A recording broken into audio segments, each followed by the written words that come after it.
faisons attention aux séries qu'on regarde. Moi, je vais te raconter comment j'ai vécu l'impudicité dans mon rêve. Oui, dans mon rêve. Story time. Reste avec moi. Même si la scène a l'air inoffensive, ça reste que c'est une porte qu'on peut ouvrir à Satan et à ses petites démonini de s'approcher de nous. Nos yeux, les choses qu'on regarde, sans qu'on ne le sache, ouvrent des portes aussi à l'ennemi dans notre vie. Dans la vision, je me suis retrouvée devant un grand écran et je regardais une série africaine. Je me souviens très bien qu'en haut de l'écran, il y avait une petite mise en garde qui avait des scènes intimes, etc. Mais ceci ne m'a pas empêché en tout cas de regarder quand même. Je vous explique pourquoi la série m'avait autant captivée malgré les mises en garde que je voyais sur l'écran par rapport à la nudité, mais ceci ne m'a pas empêché dans le rêve de regarder quand même. C'était l'histoire d'une jeune fille et la série était togolaise et il parlait dans ma langue native. En vrai, c'est ça qui a attiré mon attention, donc j'ai continué à regarder la série. Mais là, il y a eu un problème. Au début, ils ont montré une scène d'une jeune femme qui avait des rapports de nature intime avec quelqu'un.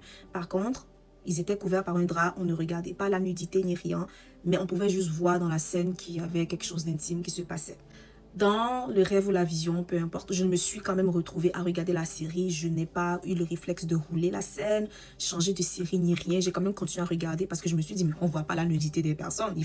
Voilà, ils sont couverts.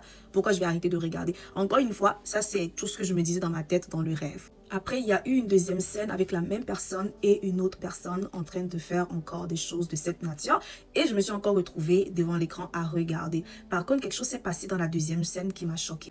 En bref, physiquement, c'est comme s'il y avait littéralement quelque chose qui se passait aussi, comme si moi-même j'étais dans l'action, plus je regardais ce qui se passe. Je pense que vous comprenez ce que je veux dire. Ça m'a effrayée à cause de la réaction physiologique que j'ai eue. C'est comme si quelque chose ou quelqu'un m'avait touché sans que je n'ai donné la permission et je ne pouvais pas rejeter la personne. Donc je regarde quelque chose qui se passe physiologiquement dans le rêve, je le vivais. J'avais l'impression qu'on m'avait touché sans que je n'ai donné la permission et j'ai paniqué, je me suis réveillée. Pourquoi je vous raconte tout ça? Après, quand je demandais à Dieu, mais Seigneur, qu'est-ce qui vient de se passer?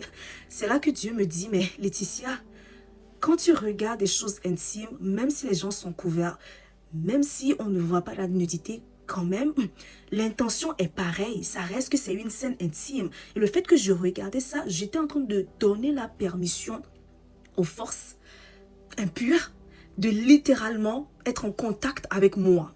On n'a pas besoin de regarder les choses de 18 ans et plus, aller sur des sites bizarres pour faire des rêves d'hommes et de femmes de nuit juste parce que parfois on a regardé une série avec des scènes trop intimes qu'il ne fallait pas. Ceci est déjà assez pour ouvrir la porte aux hommes et aux femmes de nuit. Dieu m'a fait comprendre qu'à chaque fois que je regardais des choses intimes comme ça, je pensais que c'était inoffensif parce que c'est juste une série. Oh non, on ne voit rien de bizarre, etc. L'intention de juste regarder quelque chose d'intime, qu'on voit la nudité ou pas, ça reste que ceci ouvre la porte à Satan de venir agir dans ta vie et littéralement, excusez-moi du mot, abuser de certaines personnes dans leurs rêves, en fait.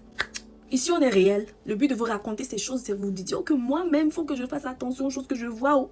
Quand il y a des natures un peu olé, soit vous ne regardez pas, ou soit vous roulez la scène, mais vous ne vous laissez pas séduire parce que vous regardez, parce que même si la scène a l'air inoffensive, ça reste que c'est une porte qu'on peut ouvrir à Satan et à ses petites démonini de s'approcher de nous. Veillons sur nos yeux, les amis. C'est tout ce que je voulais dire. Dieu m'a montré, j'ai reçu le message, je ne voulais pas garder ça pour moi. Je veux le partager car je suis sûre que je ne suis pas la seule dans cette situation. Soyez bénis, à la prochaine. Ciao, bisous.